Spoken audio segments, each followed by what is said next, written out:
Hey lovelies, welcome back to my channel. It's Tuesday, so what we do here is we put on makeup and we talk about a fairly serious topic. Today we're talking about my personal struggles with Disney, because I love Disney. You can probably tell if you've seen my wedding video. If you know me at all, you know that I'm a massive Disney fan. However, it's something that is very flawed. It's something where business practices I don't agree with, where there's a lot of things that I don't agree with, and I actually want to talk about the struggles of loving something and hating it at the same time, and how it's actually possible to have both, and dealing with those emotions as well. I've already talked about how you can never be an ethical consumer, but I thought that this would be quite an interesting deep dive, considering the fact that we all have memories around Disney.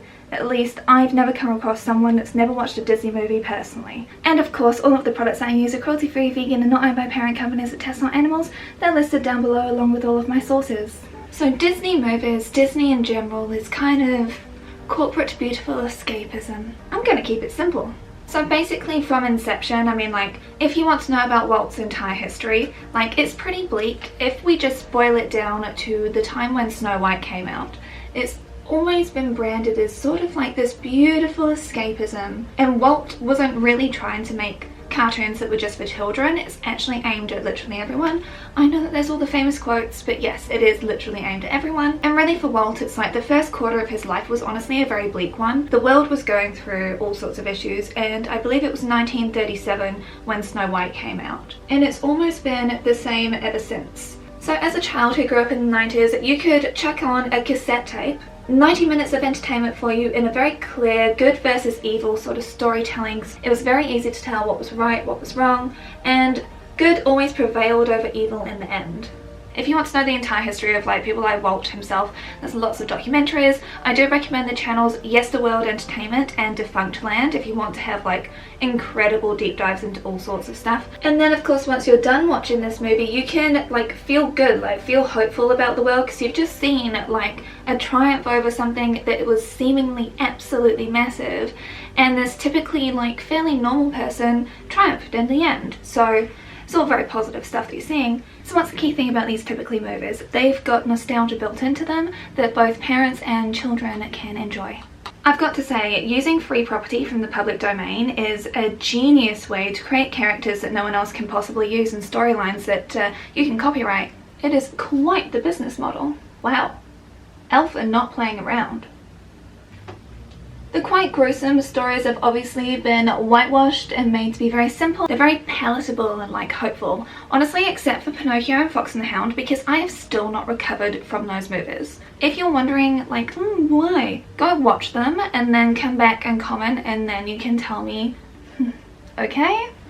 So parents would remember these stories from childhood just like our generation, because I am a millennial, would remember them from our childhood as well. It's almost like you can actually share that experience with like your own children if you choose to have them, and then you can have this beautiful bond, and then you can actually create an entire line where you're actually just reproducing movies that have been already made, but make it live action, so then like the grown-ups can feel more grown-up for watching it, and you're just using the exact same thing and putting it into that format instead. It's all the same.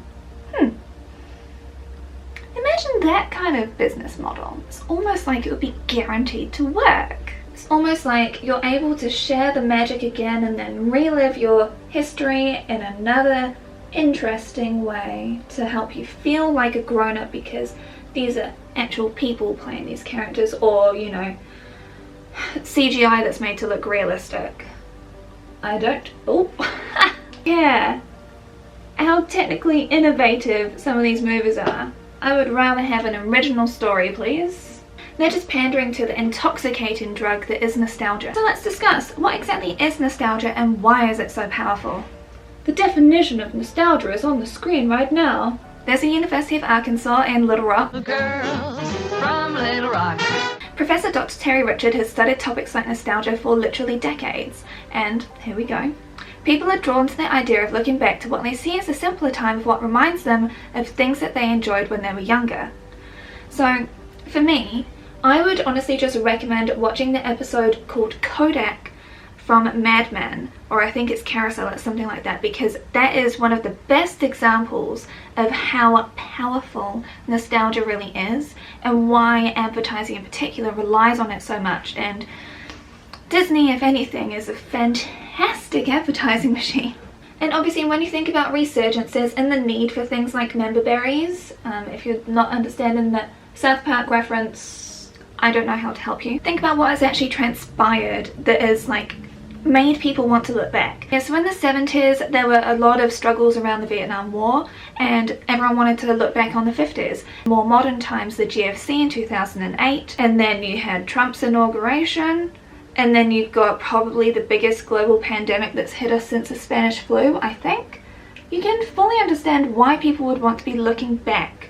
Remember when there wasn't like this awful doom story literally every single day? Times of hardship and struggle make people actually want to look back with a rose-tinted glasses view on the way it was in the past.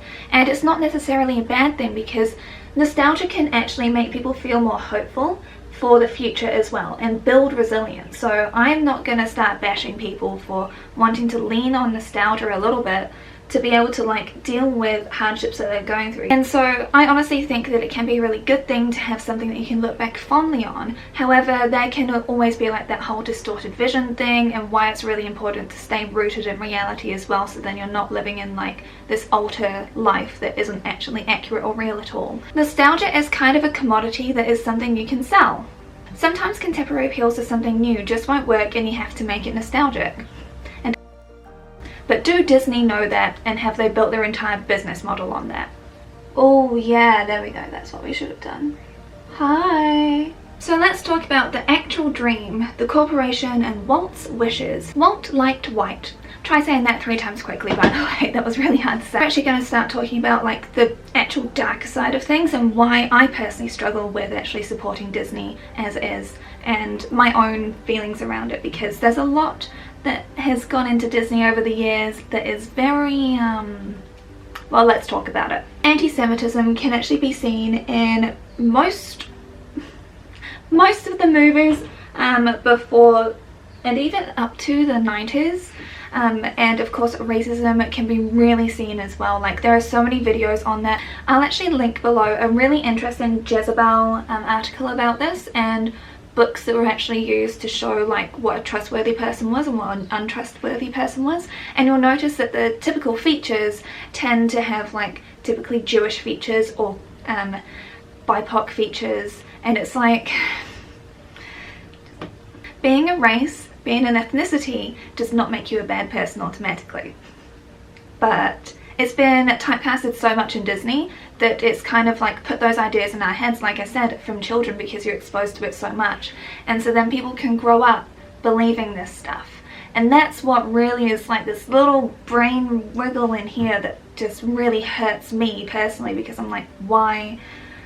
Just why? We know that racism was quite prevalent, and in the movies like with Peter Pan or something, I watched that kind of recently, so they've actually got a warning at the start of it, like a little disclaimer saying that it's made of its time and Disney doesn't actually reflect the values that are shown in this now. And it's like, I understand that humour evolves, but it's still like the fact that it was so normalised and put in like family-friendly content, which was intended for everyone to be able to access. Well, it definitely wasn't accessible to the Native Americans, so was it watching content like that? Being like a song made about like what makes a red man red, like, and of course the sexualization of, oh, Tiger Lily, that's her name. So yeah, whilst I like watching the movies, I find some of them really painful to watch. And I know that I'm not the only one that feels this way. It's just like, I wanted to vocalize this. And of course, I think that most of us know that one thing that Walt was really strong was the fact that he wanted his vision. This is actually quite a common theme with management of Disney, which we'll talk about in a little bit. He would schedule squeaky clean fun, and there was a really interesting video which was made about like his parties that he wanted to run. He was a very strict man who wanted family values to run throughout everything, but also he didn't want anyone to ever suggest unionization. And there is a famous quote of his: "Whatever we accomplish belongs to our entire group, a tribute to our combined effort." But this actually only happened for the people that he liked, the people that would do his bidding and not complain, the people who literally worked to the bone.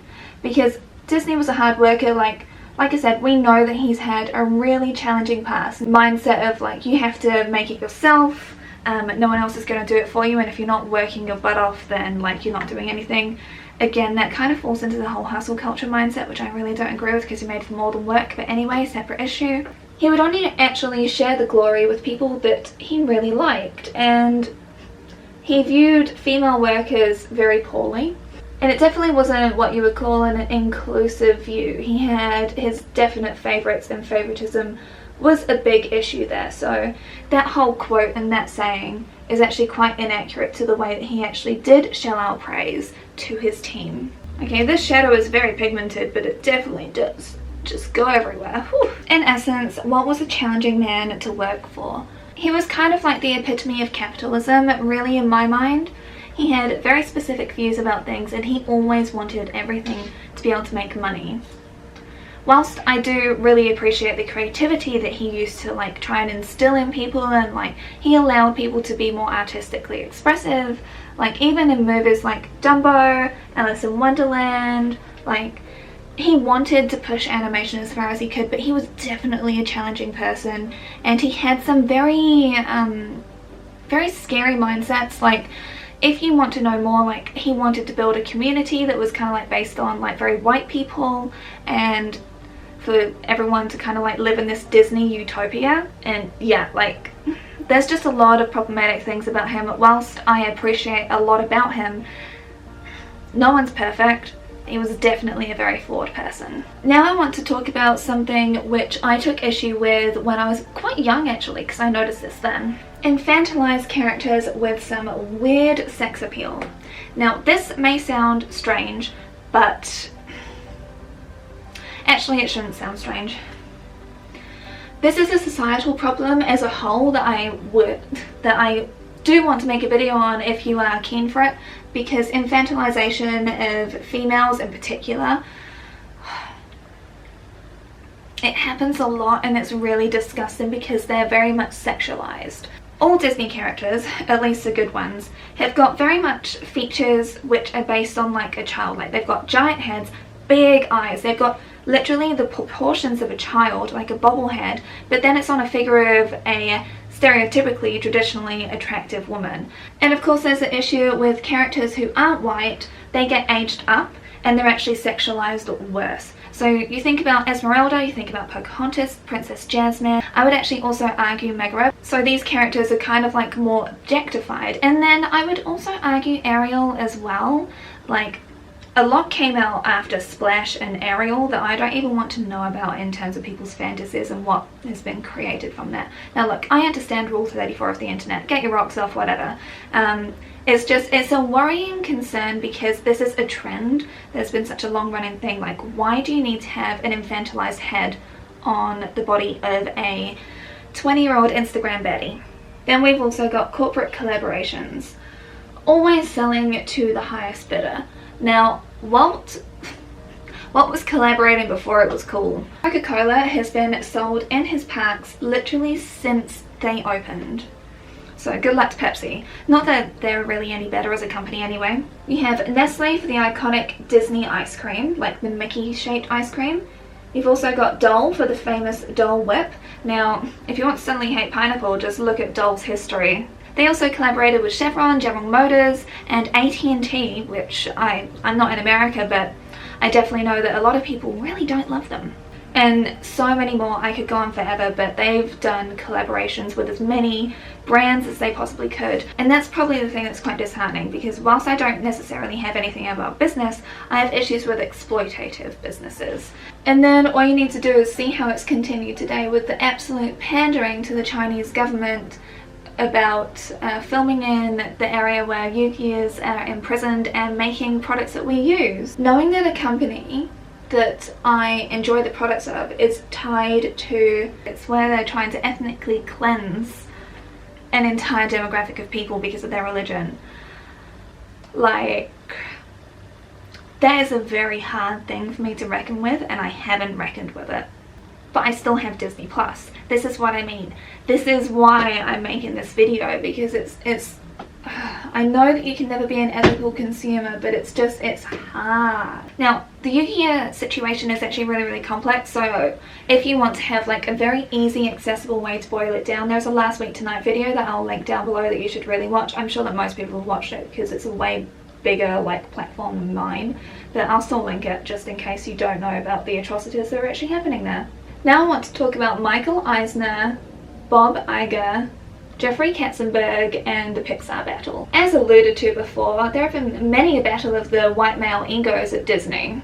And honestly, each of these can and are video topics in their own right, to be honest with you. If you ever want to see people actually just do like dirty fighting, just look at the management of Disney. Honestly, it's more scandalous than any high school drama you've been through. Now, I'm pretty sure that everyone knows about Katzenberg, but Roy Disney in particular is a very interesting person. He gets compared to very often to Walt, his uncle. And he actually had a part in kicking out Ron Miller in, what was it, 1985? No, in 1984. And Michael Eisner in 2005. Now, Michael Eisner, in my opinion, he's a right old piece of work. But honestly, so is the current one, Bob Iger. Now, again, this is more of a topic that I can really dive into, so they're honestly way more about acquisitions and cutting costs than actually, instead of like cultivating creativity. So Bob did actually have a big part to play in restoring the filmmaking that was happening at Disney, because I don't know if any of you can like remember what it was like in the very early 2000s at Disney. It was quite hideous when it came to like what they were coming out with. To be honest, Roy Disney actually appointed him, so clearly he understood the vision. So either Bob actually understood that they wanted to get back to filmmaking, that's why he positioned himself this way, because if you look at Bob's career, he's definitely been putting himself in the right place at the right time and taking advantage of situations. Okay, so this is the thing. Under Iger's leadership, Disney's market capitalization went from $47 billion to a whopping $257 billion. My mind can't fathom that number. I just want to share this because Disney is run by a very few far too powerful men at the top, just of course happen to be white men. And then of course they keep most of the capital to themselves. I mean, when you look at the relationship between Disney and Pixar and the constant battle between them, yeah, that hurts a bit. Disney feels quite a lot like No Face to me, which is really depressing because it's a company that's meant to be founded on like whatever you call family values it's counting as, and creativity. I know that there are people that work there that are incredibly passionate, creative, hardworking, amazing people that just want to create like good things, and I personally just worry about their soul being absolutely crushed by this whole system. Their acquisition list is honestly long enough to make your eyes water. Now, as you can probably tell, I'm a bit of a socialist, I'm quite left-leaning, and this giant oligarchy, you can't call it a monopoly yet because technically it's not, but the mouse is hungry. It really makes me incredibly uncomfortable because the businesses that Disney is snapping up are like entire media corporations, like media umbrellas, like they already own heaps themselves. As we know with owning news sources, you can push the rhetoric that you want to go out there, you can push for the stories that you want to be seen, you can just manipulate people so much, because when people are watching a movie there is a way to like be able to separate that, but when you own a news corporation, that is where I really do worry about like freedom of the press and all of that sort of stuff, and people actually getting accurate information as opposed to stuff that may be swaying slightly more one way than the other. And then of course this brings me on to one of my next big issues with Disney myself, as the corporation, not the man himself, but kind of, because he sort of set this in place. So exploitation is sort of the name of the game. In order to make more money, this is just capitalism. Like, we all know that like no one becomes as rich as like a billionaire without some exploitation going on there. So there has been exploitation of workers. Now I'll get back to the Yu-Gi-Oh camps here as well, because it's actually been found out that they've actually been manufacturing things as well from there, so it's literal slave labor. And when something says it's made in China, you really think you're going to know like the actual origin of where that comes from, when they don't have to pay these people at all, even though of course they're in re-education camps. Now I'm not saying that Disney makes their stuff there, I'm just saying that it's a possibility, because a lot of stuff is actually getting made in those Yu-Gi-Oh camps, and that's where I get really worried. If I'm saying that word wrong, by the way, I'm really sorry. I think I'm saying it right, it's just I struggle with the pronunciation of it. But ultimately, who is making all of the Disney merch? Like, most of it is made in China or in Taiwan. So it's like, we know that exploitation can very easily happen there. And of course there's the artists, there's the creative types, there's the storytellers, so the people that are putting together this beautiful artwork that joins people together with such joy, but they get exploited as well. And everyone, the thing is that everyone fights tooth and nail to get a job at Disney because they know it comes with such prestige, but burnout's terrible. Burnout's a thing. It's not just when you're tired, it's when you kind of lose the will to live.